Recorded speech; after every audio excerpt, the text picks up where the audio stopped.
Welcome, friends, to another edition of Economic Update, a weekly program devoted to the economic dimensions of our lives and those of our children. I'm your host, Richard Wolff.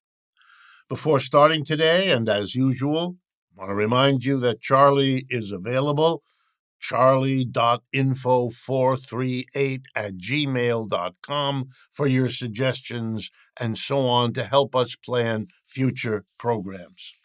I also want to remind you that we have this new book. I completed it this last year. It's called Understanding Capitalism. It's available at democracyatwork.info. If you like this program, if you tune in either radio, TV, or YouTube, then let me assure you the book will be valuable as a kind of companion piece. It is an assemblage of the insights I try to present each week, generalized, integrated, brought together to give you an overview of capitalism, a way to understand the system, and even more importantly, the problems, the mythologies, and the way it all impacts on you individually. These are things I often don't have the time to do in each weekly program, and so I've tried to put it together in this book. It's a short book, but I think it's a concentrated presentation of what it is that brings you to this program. Understanding Capitalism. Today we're going to be talking about a decision about favoring rich people to get them into college, as happened in California, and of course in many other places. A little bit about the remarkable Milei regime in Argentina, and then something about Russia and the aircrafts Russia seized in retaliation to the sanctions imposed on Russia. It'll give us an insight into the sanction warfare that the United States pursues without explaining to its people, as we ought to have it explained, what the costs of it all might be. Here we go. Recently, Gavin Newsom, the current governor of California, signed a law banning legacy and donor favoritism in private schools, like the University of Southern California and Stanford, and so on. Let me be sure we all understand what this is about. A legacy is a fancy word applied when colleges give a favorable nod to applicants from families who went to that school and who have donated money to that school one way or another. And donor, well, that's obvious what that means. Do colleges and universities favor the children who apply from families that have given them money? The answer to that question is you bet. I have seen it when I was a student. I have seen it when I was a faculty member, in no secret at all. Anyone who's ever paid attention, and any research, and there's plenty of research out there, shows it over and over again. So in other words, you're favoring people who need it least, the richest amongst us, those whose wealth is so big that they've been able to give gifts to colleges and universities. And I don't mean $50, and I don't mean $200. I mean big gifts. Thereby, as the Bible once was rumored to have said, to them that have shall be given, and to those who have not, yea, even from them, something will be taken. Okay. Is this a valuable act? Governor Newsom tells us it is, but then again, he wants the political capital flowing his way. So he said it's going to enable merit to govern who gets the California dream. His phrase, not mine. Is it really going to give us a merit system? The answer is, sorry, Governor Newsom, you're not even close. The inequality that enables some people to give large gifts to universities and other people not to is not changed when you don't allow them to get favoritism for their kids because of the donation.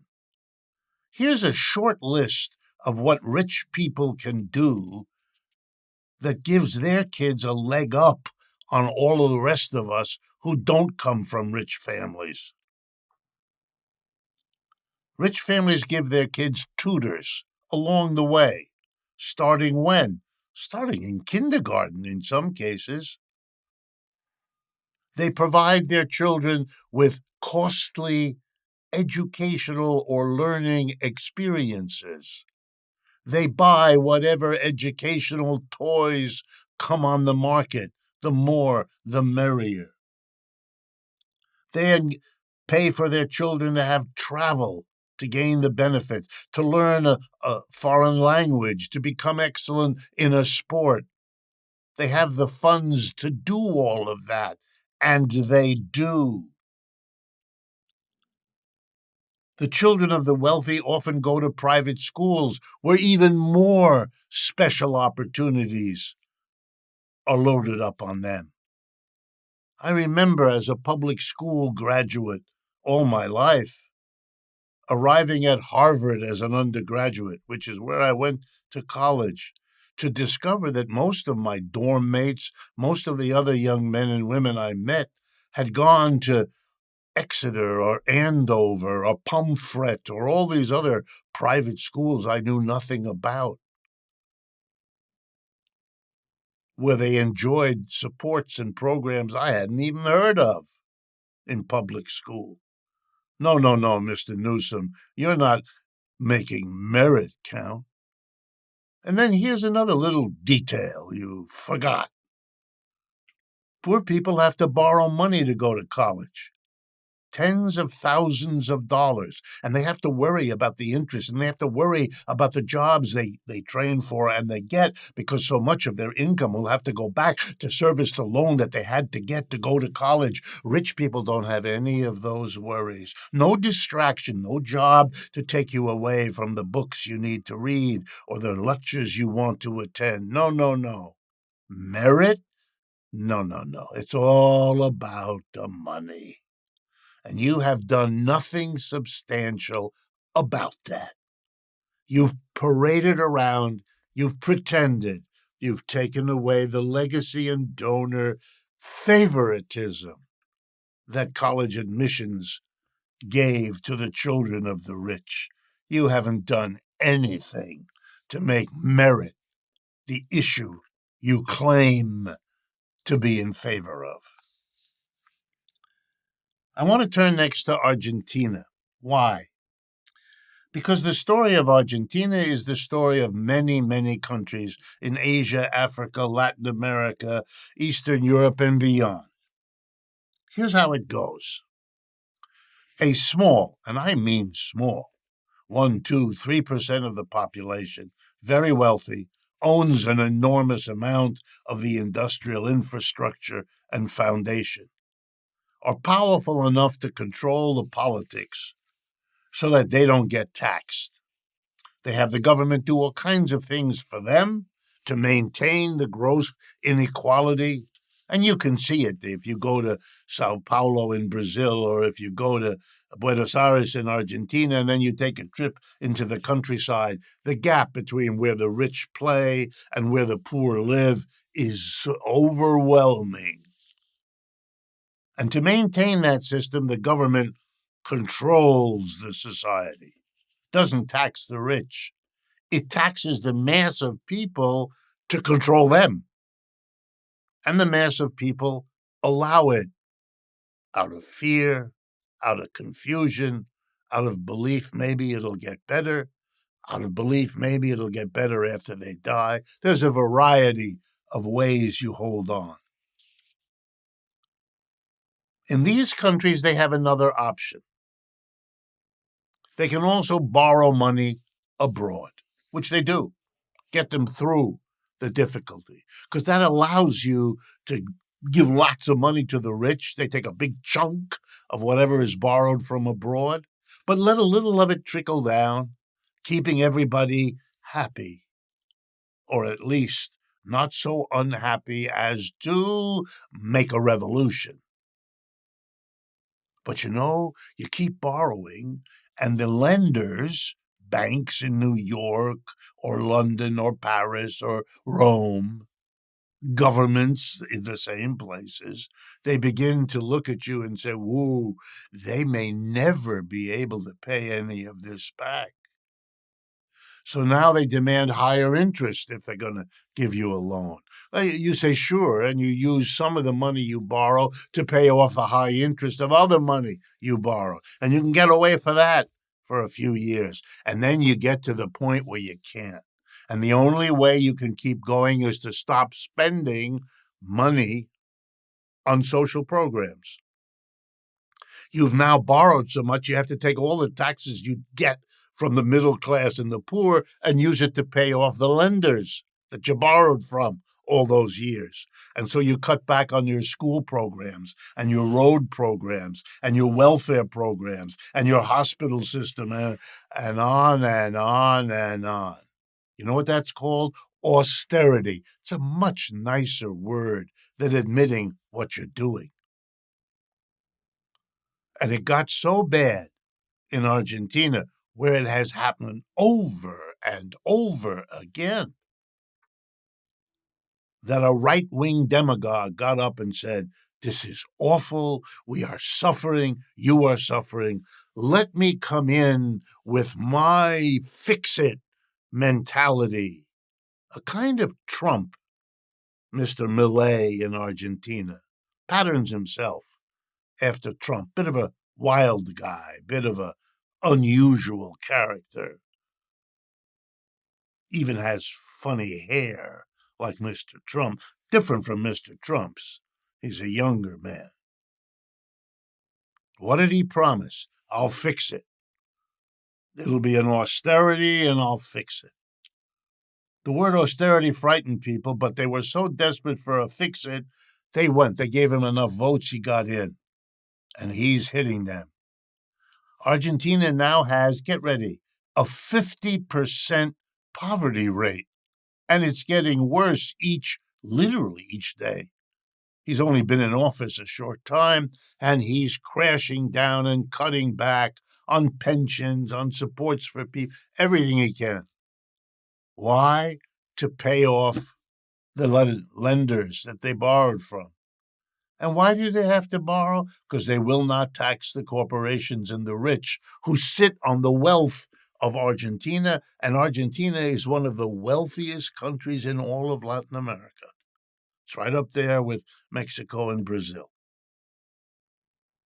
You don't tax the people who have the money, then you squeeze everybody else, sooner or later, with or without borrowing. It's horrible to watch the suffering that these countries go through. And the revolution against Mr. Milei is building literally every day. Well, it was necessary to take a bit of extra time to deal with this question. So I'm going to hold the story of how Russia retaliates against sanctions for our next visit next week. Thank you for your attention. Stay with us. We'll be right back with a fascinating interview on the political changes, very interesting, very positive, in Puerto Rico. And that will ramify in the United States as well. Stay with us. We will be right back. Friends, as you know, any project like this takes money. And we don't want to bore you or burden you. On the other hand, you, our audience, are the source of our funding, and we wouldn't have it any other way. If you can, please consider making a donation. It will be enormously appreciated. Welcome back, friends, to the second half of today's economic update. I'm very glad to bring back to our microphones and our cameras Professor Ian Seda-Irizarry. He's been here before, We've had good conversations. And now that there are some important changes in the situation in Puerto Rico, I wanted to have him come back and talk about them with us. Ian is an associate professor and graduate program director at the economics department of John Jay College, which is part of the City University of New York. His work focuses on the current socio-economic crisis of Puerto Rico and its relation to the island's first fiscal crisis in the mid-1970s. So first of all, Ian, and I've known Ian a long time, that's why I'm calling him Ian, not just Professor Seda-Irizarry. Welcome to the program, and thank you for sharing your time with us. Thank you, Rick, for the invitation and for your viewers and listeners for tuning in. Good. So tell us, how has the political situation in Puerto Rico changed? And I'm particularly interested, as you can imagine on this program, with the fact that there's been a kind of unification, at least in part, of groups on the left of the political spectrum. Yeah, well, in Puerto Rico for decades now, politics has been usually defined in terms of the political status of the island, specifically what type of relationship do Puerto Ricans want with the United States, Puerto Rico being a colonial possession of the United States. And political parties, the electoral political parties, have usually been organized around precisely the status preference in that relationship. So the three main parties, three main historical parties, have been the New Progressive Party, which pushes for statehood for Puerto Rico, the Popular Democratic Party, which supports what they call the Commonwealth, or what I would call the perpetuation of the colony. And then you have the Puerto Rican Independence Party, which its name already says what it pushes for Puerto Rico to be independent and acquire sovereignty. So the ideological spectrum, the political spectrum, has usually been defined in terms of those options. Like if you're a leftist, supposedly it's because you believe in independence. If you're a conservative, it's supposedly because you believe in statehood Puerto Rico. And of course, the Popular Democratic Party, the pro-Commonwealth Party, some sort of middle way. So politics in Puerto Rico has been understood for that for decades, specifically since 1968, when the New Progressive Party won its first election. But things have changed. Things have changed in the island. And the evidence for this is probably the crisis that the two main parties, the pro-statehood and the pro-Commonwealth Party, have had in the last elections. When you look at their numbers, the votes that they have received throughout the elections, you see a significant downfall of tens and thousands of votes, while other alternatives have grown up, have developed, and the pro-independence party support also has grown up. So, for example, in the pro-independence party usually gets 3% of the vote. In the last election, they got around 14% of the vote. Another new party, the Citizens Victory Movement, a newly instituted party, in the last election also got 14% of the vote. So the crisis is basically measured in terms of that outcome, where if you add what now becomes the base of this new alliance, which is the Pro-Independence Party and the Citizens Movement Victory, they combined got 28% of the vote, whereas the winner got 32% of the vote, and the second place got 31% of the vote. So at least at the electoral level, you have a registry of that crisis, a crisis that, of course, is tied to the socioeconomic problems of Puerto Rico that both administrations, under the Popular Democratic Party and under the New Progressive Party, have failed to address for the benefit of the suffering masses in a country where over 40% of the population is living under the poverty level. If people want a comparison, in the United States, the poverty level, my understanding, is that in the poorest state, it's Mississippi, it's 20%, so we're double of that. So that should give you a sense of how we are doing right now in Puerto Rico regarding how the electoral coordinates have been redefined, where now this new alliance is seeking to push forward policies that are progressive, that deal with local and foreign capital, that deal with the corruption of the administrations, that try to address problems associated with the fiscal control board that was imposed on us to manage our budget, and so on. So again, this is a new situation in Puerto Rico that has a history tied, for example, with the Hurricane Maria in 2017, the failure in the reconstruction efforts of that, the imposition of the fiscal control board and its policies of austerity that have led Puerto Rico to pay an insurmountable amount of money in terms of its debts, So people are tired. They're tired of seeing the state being used by the main parties and the main actors behind those parties, like the organized local capitalist class, to their own benefit. So this is again a reflection of the crisis that has evolved in Puerto Rico for the past 15 years. Is there any effort of the current government?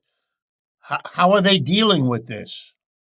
So, with you mean in terms of the crisis or the electoral moment for them? I think I mean both of them. In other words, how this must be a shock to the establishment to discover that they have lost a third of the population here, if I understand you correctly. Yeah. So how have they managed it right now in terms of that crisis? They have focused their efforts on a very old strategy, which is to accuse anything that looks progressive or leftist as being communist. So right now, if you listen to the radio waves, any radio program in Puerto Rico, you will hear either in political program analysis programs or in advertisements, all this discourse focus on the ghost of communism. Can you believe that? And the ghost of Puerto Rico being independent if this alliance wins the election. An alliance whose purpose is not to define a new political status, but in terms of that problem of Puerto Rico, the colonial problem, to actually push forward a mechanism to solve the problem. That's why for them, their bet is that people will unite under the flag of this alliance between the Pro-Independence Party and the Citizens Movement Victory on the basis of progressive economic policies and also pushing forward a real binding process with the United States to decolonize the island. What were the conditions? How would you explain to us the conditions that brought this all about? Well, what happened in Puerto Rico? I mean, you've alluded to the hurricane, you've alluded to, but sort of give us an overview of how this crisis came to be. Yeah, so we officially entered the global depression 2 decades ago in 2005. And since then, over 200,000 jobs have been lost. The immigration towards the United States has increased. Actually, a very interesting study now in October came out with a very important piece of information, which is that between 2010 and 2020, the proportion of the population above the age of 65 has doubled from 13% to 21%. Of course, that's evidence of this huge, massive, influential immigration waves to the United States. Also, you have the after effects of Hurricane Maria, in which the public electrical utilities company was privatized and was brought in under very sketchy conditions, this private firm to administer the electrical grid, a firm that had no experience with the scale of operations required in the island of Puerto Rico. And we're at a point where we don't need a hurricane to experience power outages or blackouts, as they call it. It's something of a daily experience for most in the island. And imagine a population that, relatively speaking, is aging, the importance of medical services, the functioning of medical equipment, and, of course, need for continuous electricity provision for those things to keep running. So, again, the prospects of the present and coming generations are not to have a better standard of life than their parents or their grandparents as before. On the contrary, the people who are right now entering the working age are ones that have never seen a year with any bit of positive prospects for their future. Let me ask your opinion about something, Ian.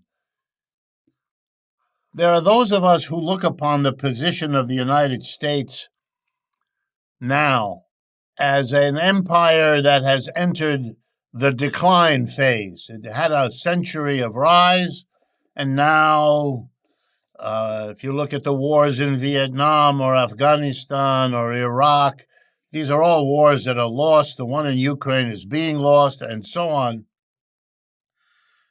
And there's a historical truism that when empires decline, the people at the top, the rich and the powerful, are the ones best able to hold on to the wealth they acquired in the empire, and they offload the costs onto the mass of the people below them.